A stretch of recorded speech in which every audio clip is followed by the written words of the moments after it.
ये चाहत का फोन था। अभिनव ने फोन उठाया और बोला, हाय चाहत। अभिनव को पता नहीं था कि अनन्या भी उसके पीछे आ रही थी और अभिनव के फोन उठाने से पहले ही उसके पीछे खड़ी हो चुकी थी। जैसे ही अनन्या ने चाहत का नाम अभिनव के मुंह से सुना तो वो रुक गई। ना जाने क्यों उसे अपने अंदर एक भयंकर सी जलन महसूस हुई। अब आगे क्या होने वाला था?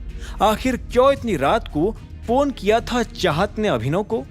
क्या कारण था अनन्या की जलन का? क्या अनन्या के दिल में अभिनव के लिए प्यार पनपने लगा था? क्या नया मोड़ लेने वाली थी इस शादी की अफलातून गाड़ी? जानने के लिए सुनते रहिए आगे। अनन्या को जब पता चला कि अभिनव भूखा है तो उसने अभिनव के लिए मेड को बोलकर खाना बनवा लिया। अभिनव जब खाना खाने नीचे पहुंचा तो उसके फोन पर चाहत का फोन आ गया। पीछे खड़ी अनन्या ने जब अभिनव के मुंह से चाहत का नाम सुना तो उससे जलन सी उठने लगी। भले ही वो अभिनव से प्यार नहीं करती थी, फिर भी अभिनव उसका पति था और वो चाहती थी कि चाहत भी इस चीज का ध्यान रखे। जो भी हो, लेकिन इस मामले में मुझे चाहत से बात करनी ही पड़ेगी, अनन्या ने अपने आप से कहा। अगले दिन सुबह अभिनव जल्दी उठ गया और सिंह परिवार के साथ नाश्ता करने के लिए बैठ गया। इससे पहले कि वो अपनी प्लेट उठाता, वो एक पल के लिए उस पूरे परिवार को देखने लगा। अनन्या भी अभिनव को देख रही थी। कल रात अभिनव ने उसके लिए जो किया था वो उसके जहन में अभी तक ताजा था।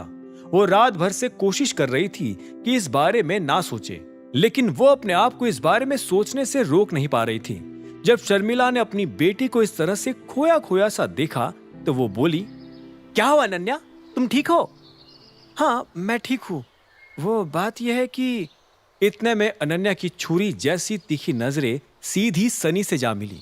सनी उसे देखकर ऐसे मुस्कुरा रहा था मानो वो अनन्या को चैलेंज कर रहा हो कि कल रात जो हुआ उसके बारे में वो सबको बता दे। इससे पहले कि अनन्या कुछ कहती, उधर से हरदेव ने कहा, तो तुम्हारी प्रोटॉन के साथ अपॉइंटमेंट कैसी रही? हरदेव का सवाल सुनते ही अनन्या जो कहने वाली थी वो कहते कहते रुक गई। ठीक थी। हमने ये डिसाइड किया कि हम अपनी तरफ से एक मॉडल तैयार करेंगे और मुझे लगता है कि इस काम के लिए चित्रा से बेस्ट कोई मॉडल नहीं हो सकती। चित्रा का नाम सुनते ही सनी के कान खड़े हो गए और उसने घूरते हुए अनन्या को देखा। अनन्या ने अपनी नजर फेर ली तो सनी ने कहा, तुमने मेरे बिना यह फैसला कैसे कर लिया? उसकी ऐसी गुस्से भरी आवाज सुनते ही हरदेव ने सनी को देखा। वो उसकी बात सुनकर कंफ्यूज हो गए और बोले, तुम्हारे बिना मतलब? तुम क्या कल मीटिंग में नहीं थे? तुम लोगों ने इस बारे में साथ में डिस्कशन नहीं किया? हरदेव का सवाल सुनते ही सनी ने एक गहरी सांस ली और बोला, टाइगर ने मुझे मीटिंग में बैठना अलाउ नहीं किया। रानी ने मुझे मीटिंग शुरू होने से पहले ही बाहर भिजवा दिया। यह सुनते ही अभिनव को हल्की सी हंसी आ गई, लेकिन हरदेव को यह बात पसंद नहीं आई। उसने कहा, वो ऐसा कैसे कर सकते हैं? हम इस चीज के लिए एक और मीटिंग करेंगे और उनसे इस बारे में बात करेंगे। राजीव ने हरदेव के जवाब में कहा, इतनी जल्दबाजी में फैसला नहीं लेना चाहिए पापा। अभिनव ने भी राजीव की बात में अपनी बात जोड़ते हुए कहा, हाँ, टाइगर कोई छोटा मोटा आदमी नहीं है। हम इतनी आसानी से ना तो उसकी बात टाल सकते हैं और ना ही उससे पंगा ले सकते हैं। उसकी बात सुनते ही ना जाने क्यों सब लोगों की नजरें अभिनव की तरफ घूम चुकी थी। अभिनव ने अपने कंधे उचकाते हुए कहा, मेरा मतलब है कि वो काफी पावरफुल है। यह सुनते ही शर्मिला मुस्कुराई और बोली, तुम जिंदगी में पहली बार कुछ सेंसिबल बात कर रहे हो। पापा, मेरे हिसाब से ये सही कह रहा है। हमें टाइगर से बेकार में लड़ाई मोल नहीं लेनी चाहिए।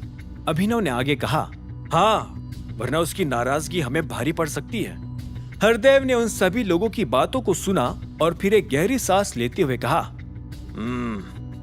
तुम लोग सही कह रहे हो। मैं फिर से सनी को एलएस कॉर्पोरेशन का सीईओ बना देता हूं। उनके मुंह से ये बात सुनकर अनन्या के होश उड़ गए।